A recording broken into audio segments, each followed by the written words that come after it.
nombre es Juan Luis Martínez Broder, estudiante de Medicina de la Universidad Autónoma de Sinaloa, Extensión Ujatlán, y yo les voy a hablar de lo que es mesotelioma.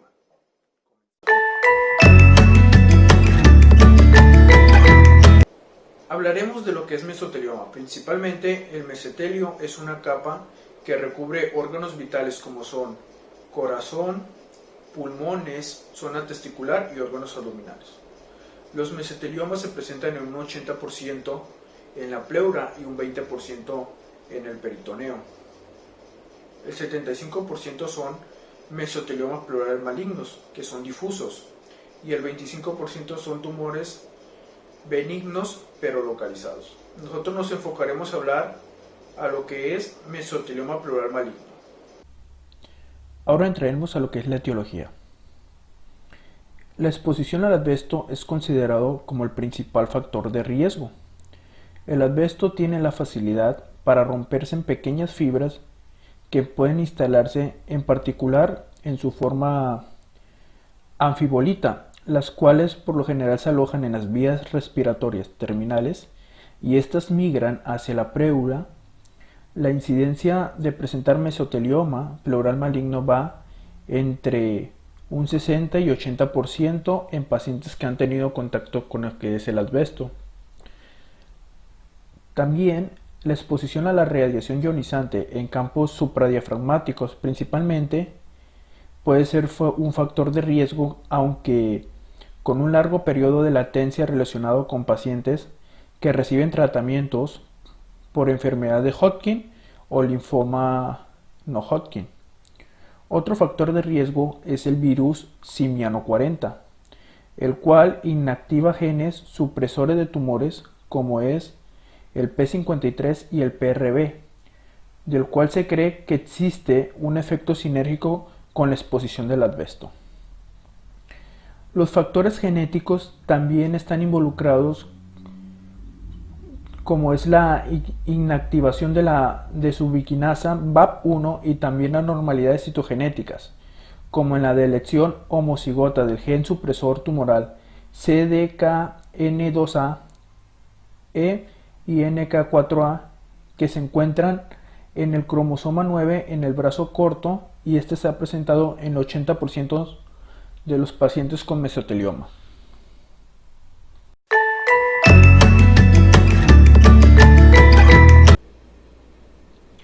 Ahora entraremos a lo que es la patogenia. Cabe recordar que el asbesto es el principal causante de mesotelioma.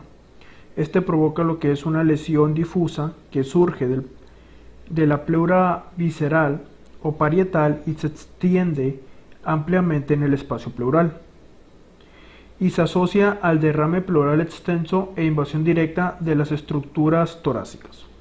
El pulmón afectado queda envuelto en una capa gruesa de tejido pulmonar gelatinoso y blando, de color rosa grisáceo, como se muestra en la imagen del lado izquierdo. Las variantes histológicas del mesotelioma pleural maligno son epitelial, que se presenta en un 50-60% de los casos. Se relaciona con derrames pleurales. Y el sarcomatoide, este se presenta en un 10% con una sobrevida menor de un año y resistente a los tratamientos.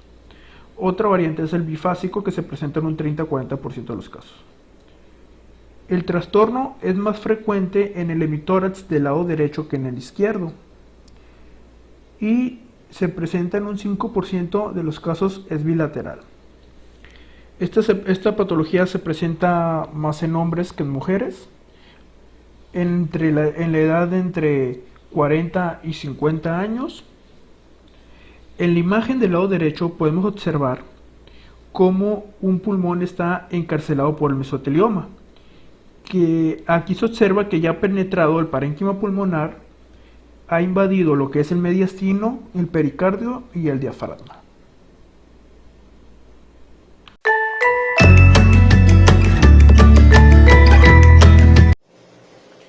Síntomas de mesotelioma pleural maligno. Los principales síntomas son dolor torácico y disnea. El dolor viene siendo sordo, difuso y se localiza principalmente en lo que es en el abdomen superior, región escapular y el hombro, debido a que su implantación es en la pleura diafragmática, y posteriormente se extiende a toda la superficie pleural.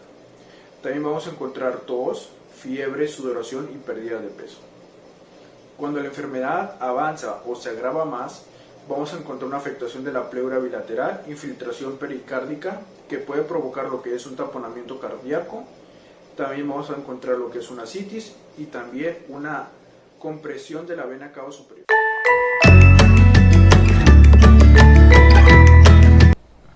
Ahora hablaremos de lo que es la estadificación. Primeramente, el estadio se va a referir a la extensión del cáncer, es decir, qué tan grande es el tumor y si este tumor se ha extendido. ¿De qué nos va a ayudar la estadificación? Nos ayuda principalmente a entender la gravedad del cáncer, a hacer un mejor plan de tratamiento para el paciente y localizarlo en el estadio correspondiente. Hay varios sistemas de estadificación, pero el más usado es el sistema TNM. ¿Qué significa TNM? Vamos a definir las siguientes letras. La T se refiere al tamaño y extensión del tumor. La N se refiere a la extensión del cáncer si se ha diseminado a ganglios o nódulos que estén cercanos a él. La M se refiere si el cáncer ha hecho metástasis. ¿Qué significa metástasis? Esto significa que si el cáncer se ha diseminado desde que era un tumor primario a otras partes del cuerpo. Aquí en esta tabla observamos el TNM de mesotelioma pleural maligno, con cada correspondiente definición de cada uno de sus reactivos. Por ejemplo, tenemos T1, que este se puede dividir en T1A y T1B. T2, T3 y T4.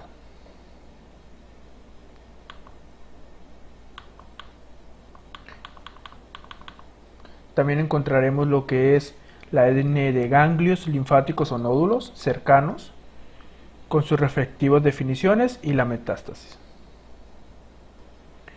Aquí les anexé otra tabla, que viene siendo el resumen de la tabla anterior, más didáctica y un poco más práctica y más sencilla.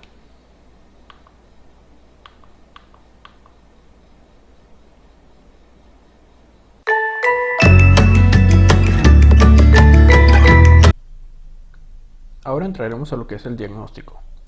Primeramente quiero resaltar algo importante.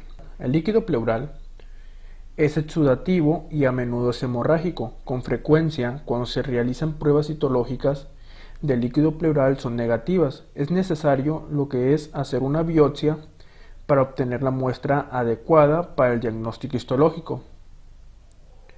Así poder descartar otras afecciones, en especial hay que realizar la biopsia por toracoscopía. Este es el método más certero que permite el diagnóstico de un 98% de los casos y evalúa la extensión y permite paliar el derrame pleural.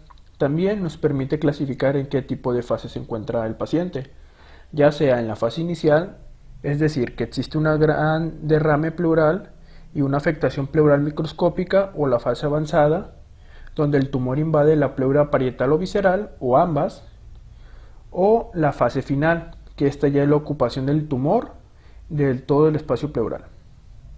Otros métodos de diagnóstico tenemos lo que es la radiografía, que esta podemos observar lo que es un engrosamiento nodular, irregular y unilateral, y grados variables de derrame pleural unilateral, como se muestra en la imagen de la radiografía, que muestra lo que es un 60% del lado derecho y un 5% bilateral.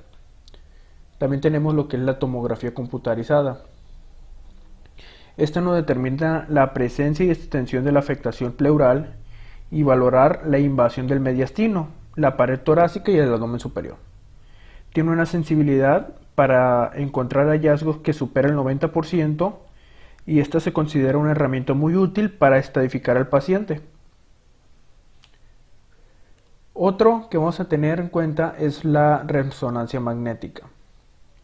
Esta es ligeramente superior a la tomografía computarizada, para valorar lo que son los rasgos morfológicos y extensión tumoral, como es en el caso de que haya afectación de la pared torácica o extensión transdiafragmática. Tenemos otro estudio que es también importante, que son las tinciones inmunohistoquímicas. Estas van a ser importantes para confirmar el diagnóstico de mesotelioma pleural maligno. Vamos a encontrar una tinción positiva para calretinina, citoqueratina 5,6, tumor de Wilms y el anticuerpo monoclonal D240. Y vamos a encontrar tinciones negativas en MOC31, BG8, VERP-EP4 y otras dos que son muy importantes que van a dar negativas van a ser en TTF1 y NAPSINA. Estas dos son específicas para adenocarcinomas pulmonares. En el suero o el líquido pleural de los pacientes con mesotelioma maligno, algunas veces se detectan los que van a ser péptidos solubles similares a lo que son mesotelina y fibulina 3. Cabe señalar que la calretinina es específica para las células de origen mesotelial y permite determinar casi con certeza si un tumor epitelial maligno de la pleura es metastásico o es mesotelioma maligno primario.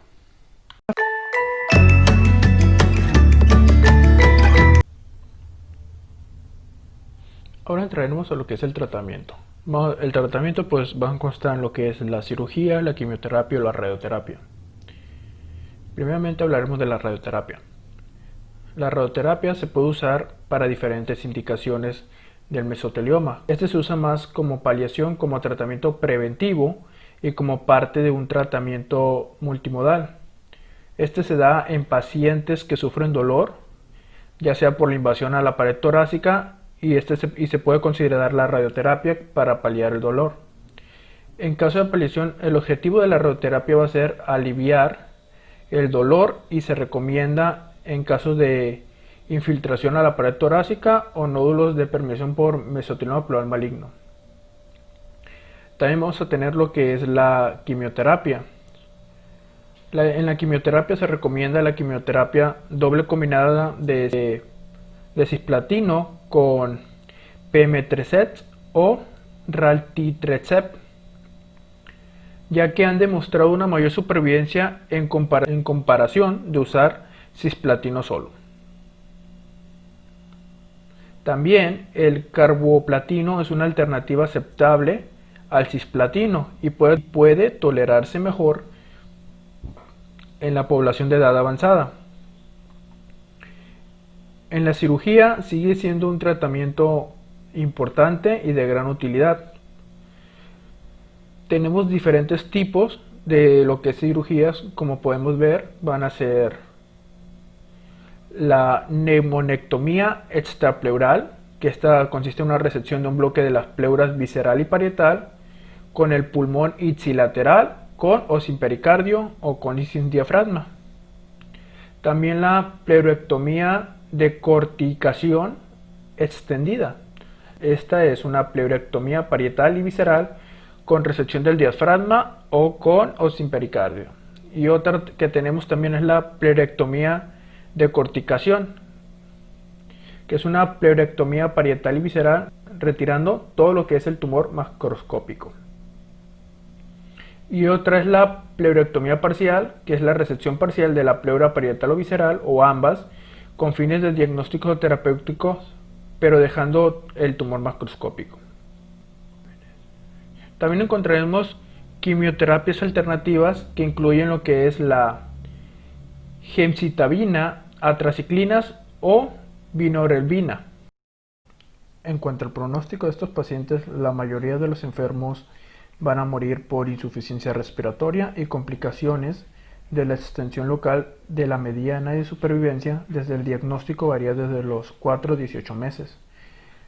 La supervivencia a 5 años solo abarca lo que es del 5 al 10% de los casos. Las características del pronóstico adverso incluyen lo que son un mal estado funcional, histología no epiteloide, género masculino, compromiso ganglional, aumento del lactato deshidrogenasa, leucocitosis bajas, concentración de hemoglobina y trombosis.